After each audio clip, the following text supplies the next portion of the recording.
যখন আল্লাহ রাব্বুল আলামিনের নির্ধারিত সময় চলে আসবে, তখন কিয়ামত সংগঠিত হবে।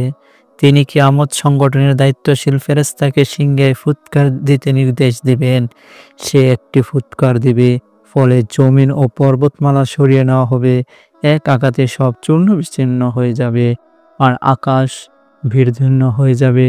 নক্ষত্র খসে পড়বে, আলো চলে আসবে, সমুদ্রগুলো অগ্নি উত্তাল হয়ে যাবে, দুষ্ট মানুষগুলো তখন মরে যাবে। কিয়ামত যখন কায়েম হবে, তখন পৃথিবীতে শুধু খারাপ মানুষের বসবাস থাকিবে। আল্লাহ রাব্বুল আলামিন বলেন, হে মানুষ, তোমরা তোমাদের রবকে ভয় করো।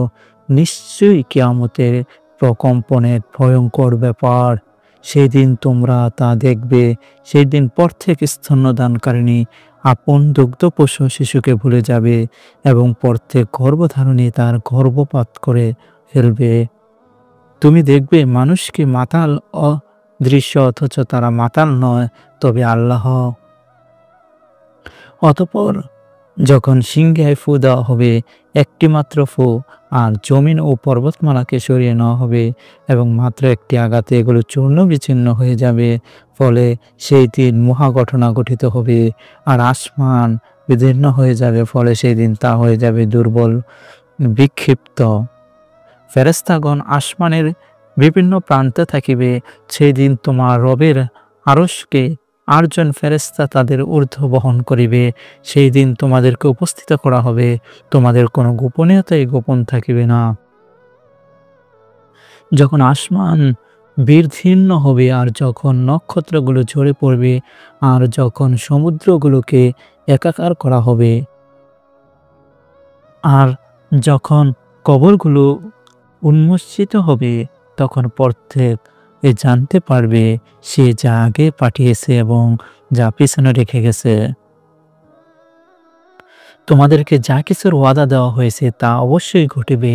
যখন তারকারা যে আলোহীন হবে, আর আকাশ বিদীর্ণ হবে, আর যখন পাহাড়গুলি চূর্ণ বিচূর্ণ হবে, আর যখন রাসূলদেরকে নির্ধারিত সময় উপস্থিত করা হবে, কারণ দিনের জন্য এসব স্থগিত করা হয়েছে, বিচার দিনের জন্য। আর কিসে তোমাকে জানবে বিচার দিবস কি? মিথ্যা পরোপকারীদের জন্য সেদিন দুর্ভিক্ষ। আর তারা তোমাকে পাহাড় সম্পর্কে জিজ্ঞাসা করে বলে, আমার রব এগুলোকে সমূহলে উৎপাটন করে বিক্ষিপ্ত করে দিবেন।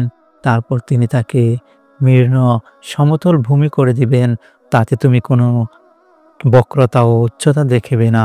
সেদিন তারা আহ্বানকারী অনুসরণ করবে, এর কোনো এই দিক সেই দিক হবে না, এবং পরম করুণাময়ের সামনে সকল আওয়াজ নিচু হয়ে যাবে। তাই মৃদু আওয়াজ ছাড়া তুমি কিছুই শুনতে পারিবে না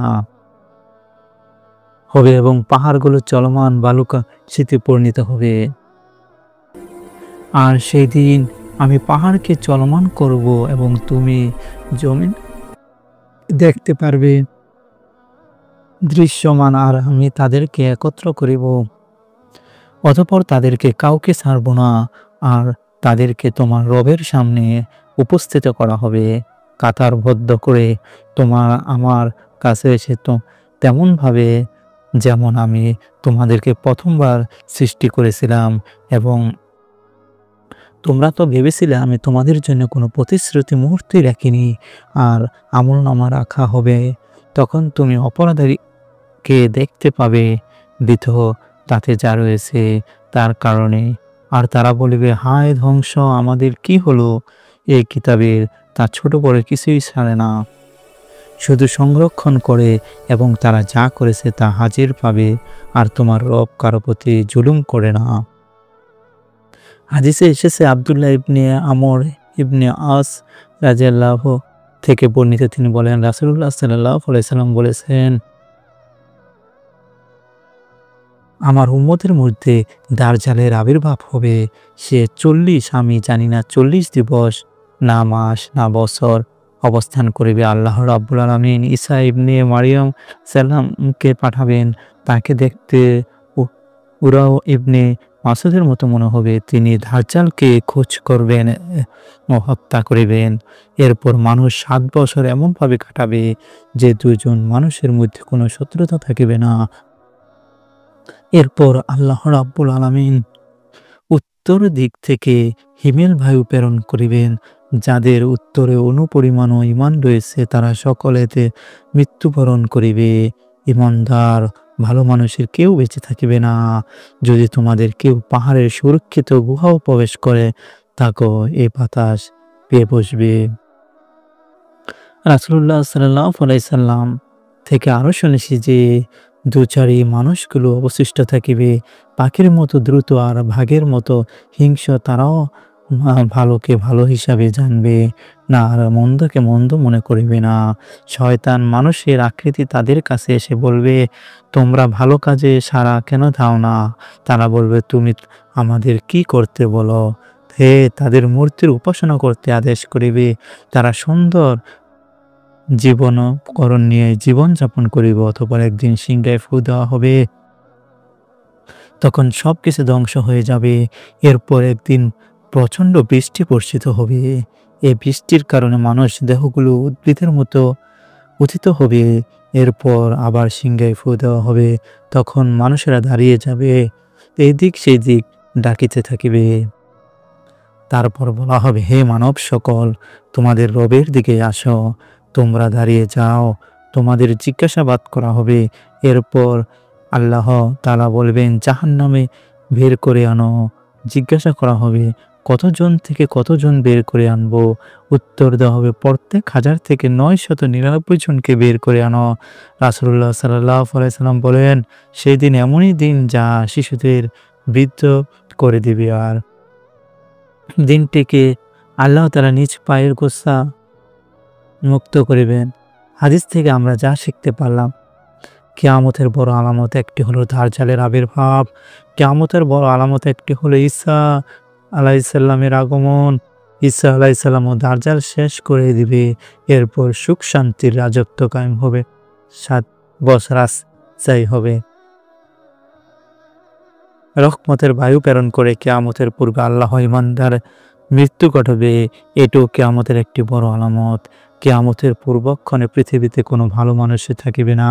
হিংস্র দুর্বৃত্ত দুর্চার ব্যক্তিদের উপর কিয়ামত সংঘটিত হবে। কিয়ামতের পূর্বে সর্বত্র শয়তানের অতঃপরতা, পৌত্তলিকতা বা মূর্তি পূজার ব্যাপক প্রচলন ঘটিবে। তখন মানুষের সচ্ছলতার সাথে সুন্দর জীবন উপকরণসমূহ জীবনযাপন করিবে। মানুষের উন্নত জীবনযাপন দেখে বিভ্রান্ত হওয়ার অবকাশ নেই। এটাও তাদের সত্যবাদিতা বা গ্রহণযোগ্য আলামত নয়। প্রথম সিংহায় ফুৎকার পৃথিবীতে সবকিছু ধ্বংস হয়ে যাবে, আর দ্বিতীয় ফুৎকারে মানুষ জীবন ফিরে পাবে। মুষলধারে বৃষ্টির মাধ্যমে আল্লাহ রাব্বুল আলামিন মানুষকে পুনর্জীবিত করিবেন। জাহান্নামীদের সংখ্যা অনেক বেশি হবে। প্রতি 1000 মানুষ একজন বাদে সকলে জাহান্নামে যাবে। আল্লাহ রাব্বুল আলামিন কিয়ামতের পর নিজের পায়ের গোছা উন্মুক্ত করিবেন। যেমন তিনি বলেন, সেই দিন পায়ের গোছা উন্মুক্ত করা হবে আর তাকে জিজ্ঞাসা করার জন্য আহ্বান জানানো হবে, কিন্তু তারা সক্ষম হবে না। আল্লাহ রাব্বুল আলামিন পা রয়েছে, তবে তা তার মহান সত্তার জন্য যেমন উপযোগী তেমনি। সিংহায় ফুৎকার প্রসঙ্গে আল্লাহ রাব্বুল আলামিন প্রসঙ্গে বলেন, আর সিংহায় ফু দেওয়া হবে বলে আল্লাহ যাদেরকে ইচ্ছা করে তারাই ছাড়া আসমান সমূহ যারা আছে এবং পৃথিবী যারা আছে সকলে বেহুশ হয়ে পড়িবে। তারপর আবার সিংহায় ফু দেওয়া হবে, তখন তারা দাঁড়িয়ে থাকিবে আর জমিন তার রবের নূরে আলোকিত হবে। আমলনামা উপস্থিত করা হবে এবং নবী ও সাক্ষীগণকে আনা হবে। তাদের মধ্যে ন্যায় বিচার করা হবে, এমত অবস্থায় যে তাদের প্রতি জুলুম করা হবে। আল্লাহ রাব্বুল আলামিন এই প্রসঙ্গে আরো বলেন, আর সিংহায় ফু দেওয়া হবে, তৎক্ষণাৎ তারা কবর থেকে তাদের রবের দিকে ছুটে আসবে। আল্লাহ রাব্বুল আলামিন এই প্রসঙ্গে তারা বলেন, আরো সেই দিন সিংহায় ফু দেওয়া হবে। সেদিন আসমানসমূহ জমিন যারা আছে সবাই ভীত হবে। তবে আল্লাহ যাদেরকে চাইবেন তারা ছাড়া আর সবাই তার কাছে হীন অবস্থায় উপস্থিত হবে। এই আয়াত থেকে আমরা যা শিখতে পারলাম, প্রথম সিংহায় ফুৎকারে আকাশমণ্ডলে ও পৃথিবীতে যারা থাকিবে সকলে বেহুশ হয়ে যাবে, তবে আল্লাহ যাদের রক্ষা করবেন তারা বেহুশ হবে না। দ্বিতীয়বার সিংহায় ফু দিলে সকলেই জীবিত হয়ে উঠবে। দুইবার সিংহায় ফু বিষয়টি প্রমাণিত হলো। দ্বিতীয়বার সিংহায় ফুৎকারের পর পৃথিবীতে আলোকিত হবে, হিসাব নিকাশ শুরু হবে। দ্বিতীয় আয়াতে সিংহায় ফুৎকারের কথা এসে সেটা দ্বিতীয় ও শেষ ফুৎকার। তৃতীয় আয়াতে এই ফুৎকারের কথা আলোচিত হয়েছে, সেটা হলো প্রথম ফুৎকার। শুধু পৃথিবীর অধিবাসী নয়, আকাশের অধিবাসীরাও কিয়ামতের ভয়াবহতা কম্পিত হবে। হাদিসে এসেছে আবু হুরায়রা রাদিয়াল্লাহু থেকে বর্ণিত, তিনি বলেন রাসূলুল্লাহ সাল্লাল্লাহু আলাইহি সাল্লাম বলেন, দুই সিংহার ফুৎকারের মধ্যে সময় হলো 40। লোকের প্রশ্ন করল, হে আবু হুরায়রা, ইহা কি 40 দিন? আমি আবু হুরায়রা না বললাম। তারা জিজ্ঞাসা করল, তাহলে কি 40 মাস? আমি বললাম না। তারা জিজ্ঞাসা করিল, তাহলে কি 40 বছর? আমি বললাম না। রাসূলুল্লাহ সাল্লাল্লাহু আলাইহি সাল্লাম বলেন, এরপর আল্লাহ তাআলা আকাশ থেকে পানি বর্ষণ করবেন। তখন মানুষের জেগে উঠবে যেমন উদ্ভিদ উদ্গত হয়। মানুষের দেহর কিছু অবশিষ্ট থাকিবে না, থাকিবে শুধু মেরুদণ্ড, একটি হাড্ডি। আর এটি দিয়ে কিয়ামতের দিন সৃষ্টিজীবীকে আবার তৈরি করা হবে। হাদিস থেকে আমরা যা শিখতে পারলাম, কিয়ামত সংগঠনে দুবার সিংহায় ফু দেওয়া হবে। সহিহ বুখারী ও মুসলিম বর্ণিত এই হাদিসটি থেকে আমরা তা জানতে পারলাম। অবশ্যই বেশ কিছু আলিম 3 বার বা 4 বার সিংহায় ফুৎকারের কথা বলেছেন, কিন্তু আল কোরআনের আয়াতে সহিহ হাদিস দ্বারা প্রমাণিত 2 বার সিংহায় ফুৎকারের বিষয়টি অধিকতম বিশুদ্ধ। দু ফুৎকারের মাঝে সময় 40 দিন, না মাস, না বছর। কোনটি আসলে উদ্দেশ্য? বিভিন্ন হাদিসে 40 বছরের কথা বলা হয়েছে, কিন্তু সে হাদিসগুলো দুর্বল সূত্রের। আসল কথা হলো বিষয়টি স্পষ্ট রাখা হয়েছে, কিয়ামতের সময় কবরে মানুষের দেহের কোনো কিছু অবশিষ্ট থাকিবে না, শুধু একটি মেরুদণ্ড, হাড়। আল্লাহ তাআলা অক্ষতা রাখিবেন, সেটি দিয়ে মানুষকে আবার সৃষ্টি করিবেন। কবর। দুনিয়াতে যে সকল মানুষ আল্লাহকে বাদ অন্যের ইবাদত বন্দেগী করেছে, কিয়ামতের দিন তারা তাদের অনুসারীদের প্রত্যাখ্যান করিবে। এমনইভাবে আল্লাহর বিধিবিধান না মেনে সে সকল নেতাদের নির্দেশ পালন করা হয়েছে, তারাও সেদিন তাদের প্রত্যাখ্যান করিবে। আল্লাহ তাআলা বলেন, আর তারা আল্লাহ ছাড়া বহু ইলাহ গ্রহণ করেছে, যাতে ওরা তাদের সাহায্যকারী হতে পারে। কখনো নয়, এরা তাদের ইবাদতের কথা অস্বীকার করিবে এবং তাদের বিপক্ষ হয়ে যাবে। আর যেই দিন আমরা তাদের সকলকে একত্র করিব, অতঃপর যারা শিরক করেছে তাদেরকে বলবো, থামো, তোমরা তো তোমাদের শরীকরা। অতঃপর আমি তাদের মধ্যে বিচ্ছেদ ঘটাবো। আর তাদের শরীকরা বলবে, তোমরা তো তোমাদের ইবাদতই করতে না। যখন ব্যক্তিরা অনুসারীদের থেকে আলাদা হয়ে যাবে এবং তারা আযাব দেখিতে পাবে, আর তাদের সব সম্পর্ক ছিন্ন হয়ে যাবে। আর যারা অনুসরণ করেছে তারা বলবে, যদি আমাদের ফিরে যাওয়ার সুযোগ হতো তাহলে আমরা তাদের থেকে আলাদা হয়ে যেতাম, যেভাবে তারা আলাদা হয়ে গিয়েছে। এভাবে আল্লাহ তাদেরকে তাদের আমলসমূহ দেখাবেন তাদের আক্ষেপের জন্য, আর তারা আগুন থেকে বের হতে পারিবে না। আর তুমি যদি দেখতে জালিমদেরকে যখন তাদের রবের কাছে ধার করিয়ে দেওয়া হবে, তখন তারা পরস্পর বাদানুবাদ করিতে থাকিবে। যাদেরকে দুর্বল করে রাখা হয়েছে তারা অহংকারীদেরকে বলবে, তোমরা না থাকলে অবশ্যই আমরা মুমিন হতাম। যারা অহংকারী ছিল তারা তাদেরকে বলিবে, যাদেরকে দুর্বল করে রাখা হয়েছিল, তোমাদের কাছে হেদায়েত আসার পর আমার কি তোমাদের তার থেকে বাধা দিয়েছিলাম? বরং তোমরাই ছিল অপরাধী। আর যাদেরকে দুর্বল করে রাখা হয়েছিল যারা অহংকারী ছিল তাদেরকে বলিবে, বরং এই ছিল তোমাদের দিনরাতের চক্রান্ত, যখন তোমরা আমাদের আদেশও দিয়েছিলে যেন আমরা আল্লাহকে অস্বীকার করি এবং তার সমক্ষে স্থির করি। আর তারা যখন আযাব দেখিবে তখন তারা অনুতপ্ত গোপন করিবে। আর আমি কাফিরদের গলায় শৃঙ্খল পরিয়ে দিব, কল পরিয়ে দিব। তারা যা করতে কেবল তারাই প্রতিফল তাদেরকে দেওয়া হবে। এখানে আল্লাহকে বিচার দিনের মালিক বলে ঘোষণা করা হয়েছে, কিন্তু এই দিনের প্রকৃত রূপটি যে কি জনগণের সম্মুখে এই দিন অবস্থান দেখা দেবে তা এখানে প্রকাশ করা বলা হয়নি। অন্যত্র তা স্পষ্ট বলা হয়েছে যে কি তা কিসে আপনাকে জানাবে। আবার জিজ্ঞাসা করবে কিসে আপনাকে জানাবে। বিচার দিন কি তাহা এমন এক দিন যে দিন কেউ নিজের রক্ষার জন্য কোনো সাহায্যকারী পাবে না, সমগ্র ব্যাপার পাবে না। আল্লাহ কিতাবসমূহ বিচার দিন প্রতিফলন তথা শাস্তি বা পুরস্কার দানের দিন বোঝায়। অন্য আয়াত অংশে স্পষ্ট করে বলে দেয়, আজকের দিন আল্লাহ লোকদের প্রকৃত কর্মফল পূর্ণ করে দিবেন। মোট কথা আল্লাহ তাআলা ঘোষণা করেছেন তিনি কেবল রব্বুল আলামিন আর রহমান ও আর রহিম নন, তিনি মালিক ইয়াউমিদ্দিন, অর্থাৎ আল্লাহ তাআলা কেবল এই জীবনের লালন ও রক্ষণাবেক্ষণের জন্য এই বিষয়টি জগৎ কারখানায় স্থাপন করেছেন। এর একটি চূড়ান্ত পরিণতি তিনি নির্ধারিত করেছেন। অর্থাৎ তোমরা কেউ মনে করো না যে এই জীবনের অন্তরালে কোনো জীবই নেই। এই ধারণা মনে স্থান দিও না যে সেই দিন তোমাদের তেমনই স্বেচ্ছাচারিতা চলবে যেমন আজ চলছে বলে তোমরা ধারণা করেছ, বরং সেই দিন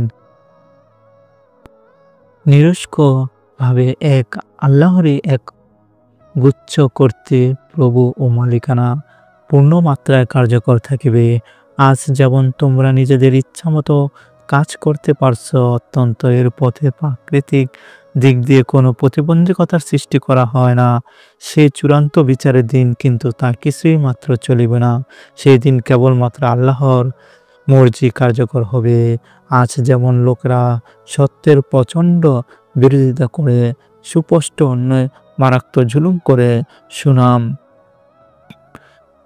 সুখায়িত জীবনযাপন করতে পারছে, সেই দিন কিন্তু এইসব ধোঁকাবাজি এক বিন্দুও চলবে না। বিচার দিবসে গুরুগম্ভীর পরিবেশে পরিশিষ্ট সম্পর্কে সামান্য আন্দাজ করা যায়। এই কথা হতে যে বিচারের দিন জিজ্ঞাসা করা হবে, আজকার দিনে একগুচ্ছ কর্তৃক প্রভুত্বকার তার উত্তর স্পষ্ট ভাষায় ঘোষণা করা হবে। তা সবই একমাত্র সর্বভৌমত্ব শক্তিমান আল্লাহর জন্য নির্দিষ্ট। অন্য আয়াতে বলা হয়েছে এটা সেই দিনের কথা যেই দিন কোনো লোকই অন্য কারোর জন্য কিছু করতে সক্ষম হবে না। সেই দিন সমস্ত কর্তৃক হবে একমাত্র আল্লাহর জন্য। এই নিরস্কর কর্তৃক কার্যকর হবে। প্রথম সিংহে ফু দেওয়ার দিনই হতে বলা হয়েছে তার নিরস্কর মালিকানা কার্যক্রম সিংহে ফু দিয়ে। বিচার দিনের মালিক যেই দিন দুনিয়াতে কর্মের প্রতিদান দেওয়া নীতি কোনো না কোনোভাবেই চালু হয়েছে, তবু এর পূর্ণ বিকাশ ঘটিবে। আখিরাতে আল্লাহ তাআলা প্রত্যেককে তার ভালো মন্দ কর্ম অনুযায়ী পরিপূর্ণ প্রতিদান, শাস্তি ও শান্তি প্রদান করিবে।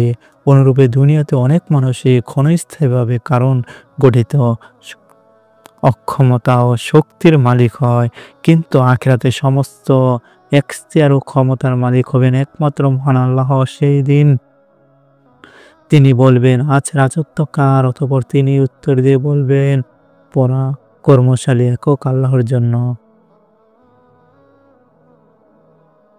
উপকার করতে পারবে না এবং সেই দিন সকল কৃতজ্ঞ বিচার প্রতিবাদ দিবস।